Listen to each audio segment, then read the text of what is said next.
Hello to the camera and to the ether. Ah, lovely.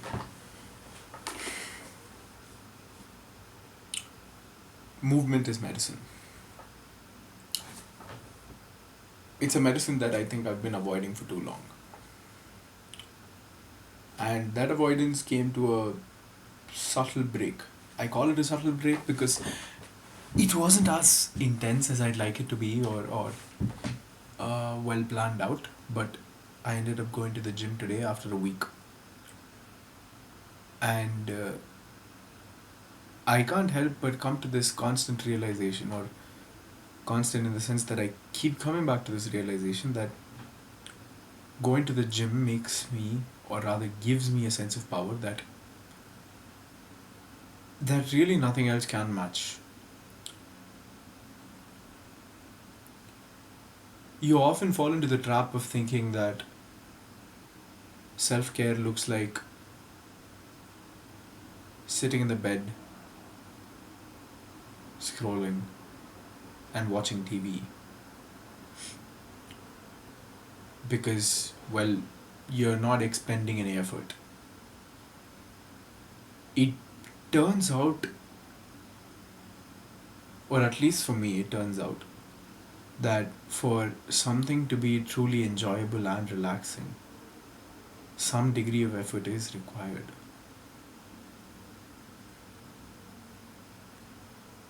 That even if it is effortless, it must require a presence.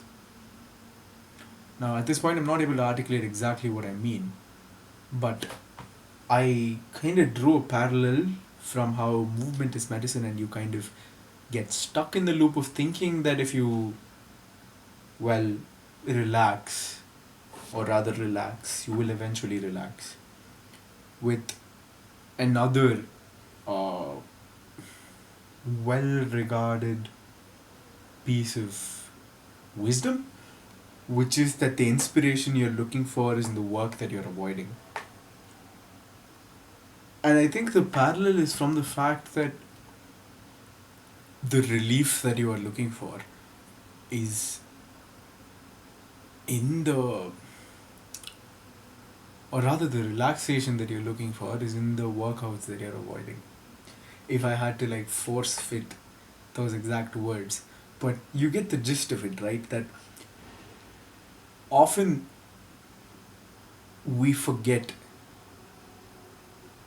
that being in the state that we are in, that we perhaps feel is no longer favorable, we cannot wait for inspiration to take action to move out of that state. It's like saying,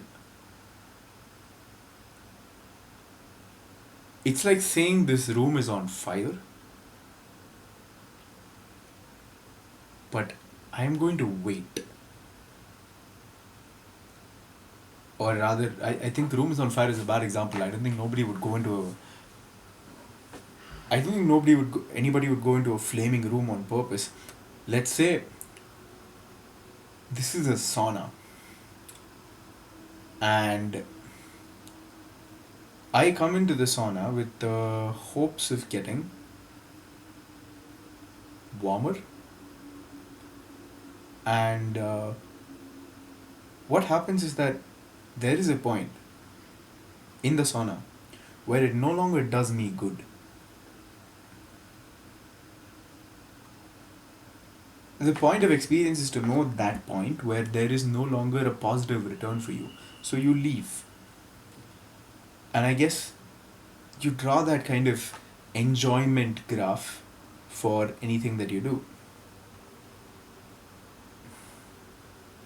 Now, when I had written this down, I got to questioning myself and thinking, is it that I should be worried about enjoyment in life now? That is the metric through which I judge the worthiness of a pursuit.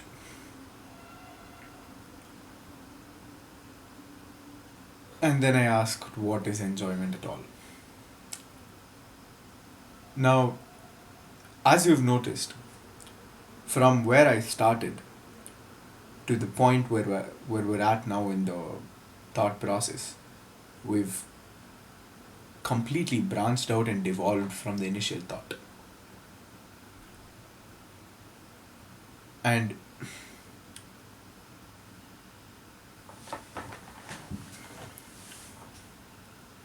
and that had me questioning whether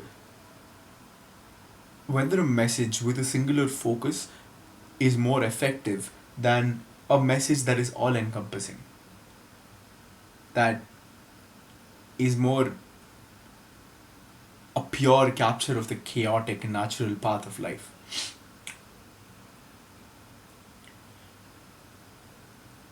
Which is which is when I realized that there is something truly captivating about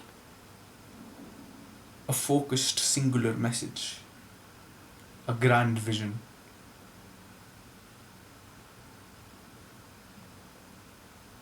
I think we as humans really want to throw up a fuck you to our our masters. And I don't mean masters in the societal sense, I mean masters in the true sense. Time and death. And I feel like the way that we throw up a fuck you is by trying to come up with something that lasts beyond what is you, something that breaks the barriers of what is now.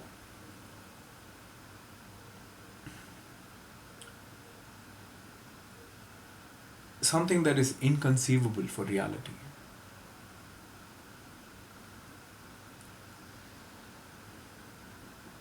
Which now I realize is also perhaps the reason why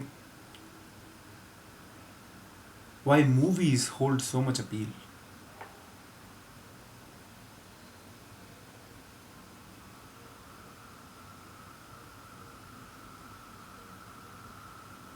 Even in the grand debate between movies that mirror reality and movies that are so far removed from it.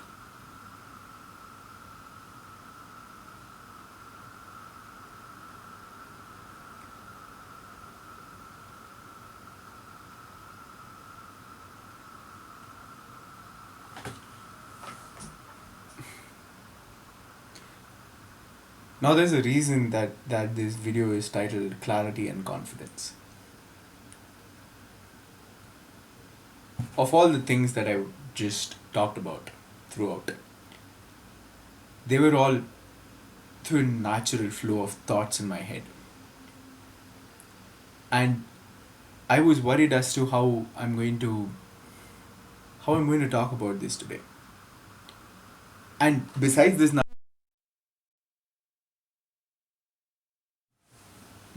natural flow of thoughts, there's a whole slew of other things that I forgot to mention. How I'm so grateful for the kind of friends that I have that kind of adapt certain aspects of their behavior to make it more accommodating for me. Now that got me into a rabbit hole thinking, wow, am I such an am I such a needy person that I need friends to be adaptive? But no, that's not the point. The point is that I'm very grateful to have friends like that. Now, we're back to discussing how there's all of these things that I want to talk about. There's all of these things that I delve into thinking when I start thinking about one specific thing. Now, some would call that overthinking, and those some would be very much right. But what I finally realized is that this marks the difference between clarity and confusion. It is not the lack of options. It is not the lack of options that decides whether you're clear or whether you're confused. It is that same waiting for motivation that we had discussed earlier that separates clarity and confusion. When you are clear, it does not matter if there is one option in front of you or 1,000 options in front of you. It means that you know with conviction that you're going to do this specific thing that you've set out to do. Confusion just means to confusion means to say that it doesn't matter if one option is there in front of you or 1,000 options. You're going to remain here, gripped in the fear of making the right decision rather than taking the decision and worrying later if it's right. The more and more I think, the more and more I realize that so much of our definitions of how to function as a human being is walking on a tightrope between two extremes. And I'd say forget the tightrope. I don't think a tightrope is even the right classification. It's almost like you're a sinusoidal wave. You're going between two extremes, and on average, it's average, but in the small periods of time, it's it swings. It swings the length of your amplitude, the choices that you make, and the decisions that you take, and how you decide to look at things. That all of human behavior can be categorized as a set of extremes that you try to navigate through. Now,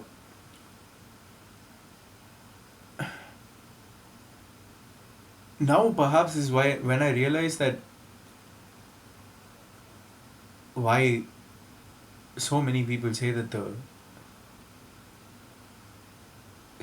true control is not over the universe but or others. It is control over yourself, because I think within your as individuals we're so deeply complex and multifaceted that we don't give ourselves enough time to think about what makes us tick. And it is precisely because we don't think about what makes us tick that we kind of move through this life mindlessly without without having any sense of having lived it. I think that living means to be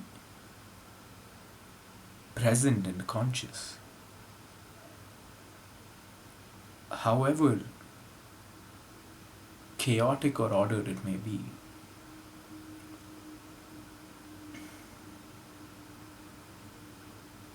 It is to say, I see everything in front of me, and there is there is within me something that knows what it wants to do.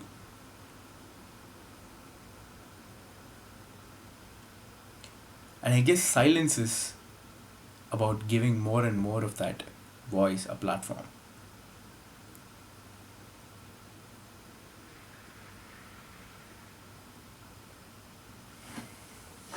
Now, I feel like I've just rambled on about things that make sense to me. Well, they make sense to me, so I think that should be good enough for the time being.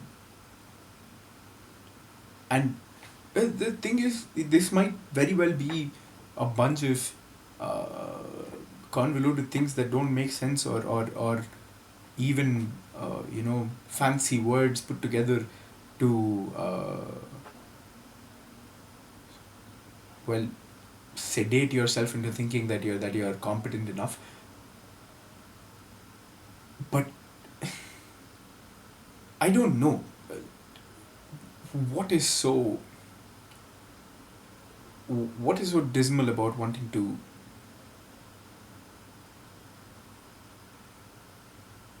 what is so dismal about wanting to feel whatever way it may be.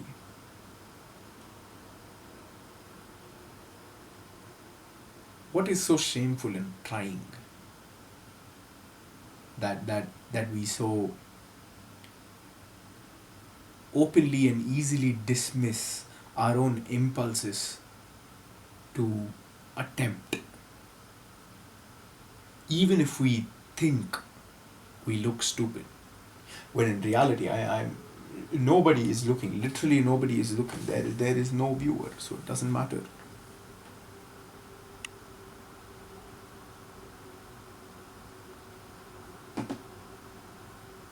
There is no viewer but you, so it does not matter.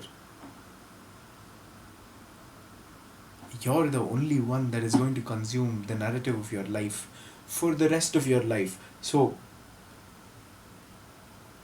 make it something that you enjoy. If nobody, fuck everybody else. Make it something that you enjoy. And I'm not talking about the hedonistic sense of enjoyment. It is a sense of enjoyment that I cannot articulate because you never have the full picture, but you're painting parts of it every day. Make sure that you enjoy the part, make sure that you can enjoy what you see when you look back and what you've done, what you've painted so far, and make sure that the larger picture that you're working towards is also something that you think you'll enjoy.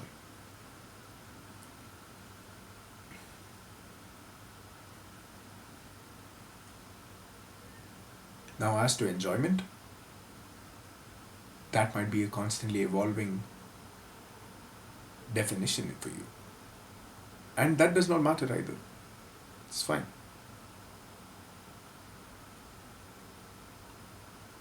The nature of what motivates you is that it's very subjective.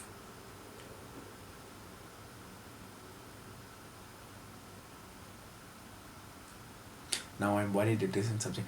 Fuck man, this is why, you know, human behavior is such a fucking black box. Or at least in my opinion it's a black box. Maybe I need to read some more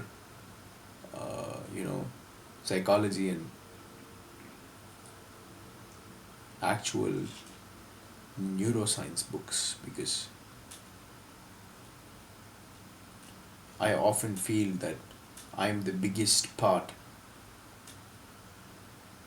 of my own puzzle, and I forget to take the joy in solving me. I feel like there's a deadline and like a knife hanging over my head when I'm trying to solve the puzzle that is me. The puzzle that is reality.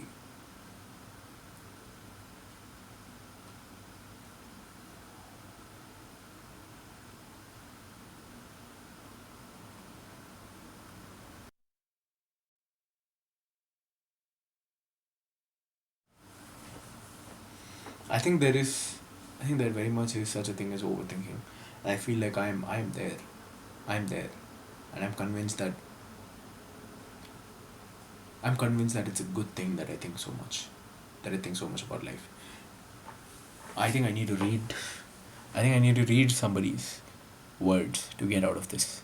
I think that's the best thing I can do.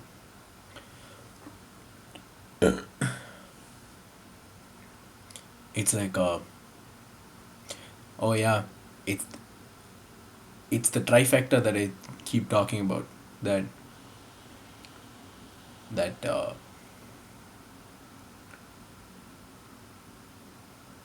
that consuming is well eating.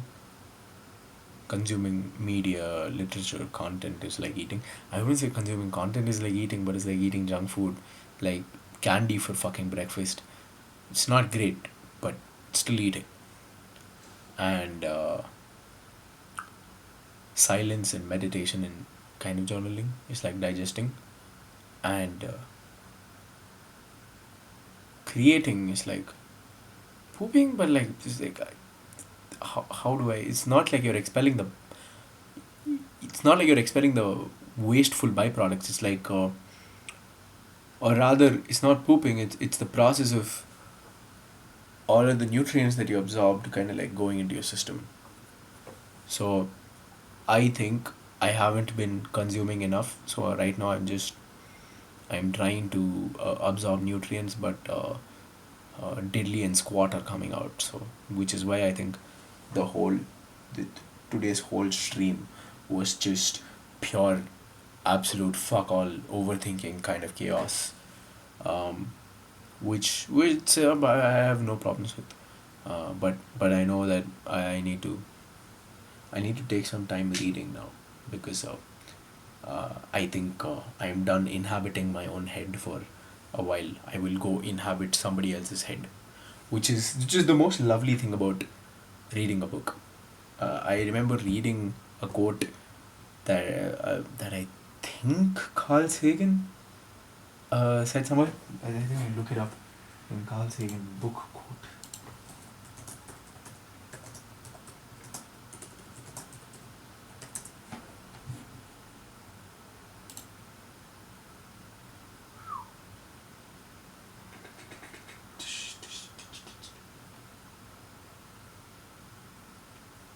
Yeah. One glance at a book and you hear the voice of another person, perhaps someone dead for 1,000 years. To read is to voyage through time. Oh, not that, not that, not that. Wait.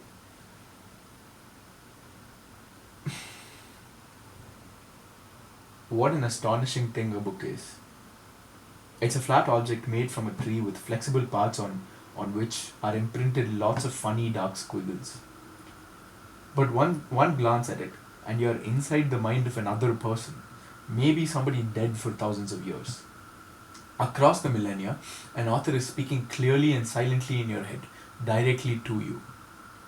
Writing is perhaps the greatest of human inventions, binding together people who never knew each other, citizens of distant epochs. Books break the shackles of time. A book is proof that humans are capable of working magic. Now, so this is the quote that I remember of how reading is like inhabiting another person, or rather inhabiting another person's head and kind of living out whatever they're describing. And I think I think I'll have to go borrow the magic of someone else's life because I've kind of run out. Me trying to create something from myself without ever how do I say it?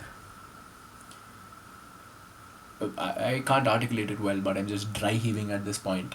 So nothing nutritious, nothing really good is coming out of the creative process because I have not been consuming enough beauty. Must go consume beauty in order to create beauty. So this is me signing off. Going to go consume some beauty, which is to read books, watch art, rather look at art. Do you watch art or do you look at art or do you feel art? Whatever it may be, I'm going to be doing that. Good night to you to the camera and to the ether, and fares whenever you watch this. Bye bye.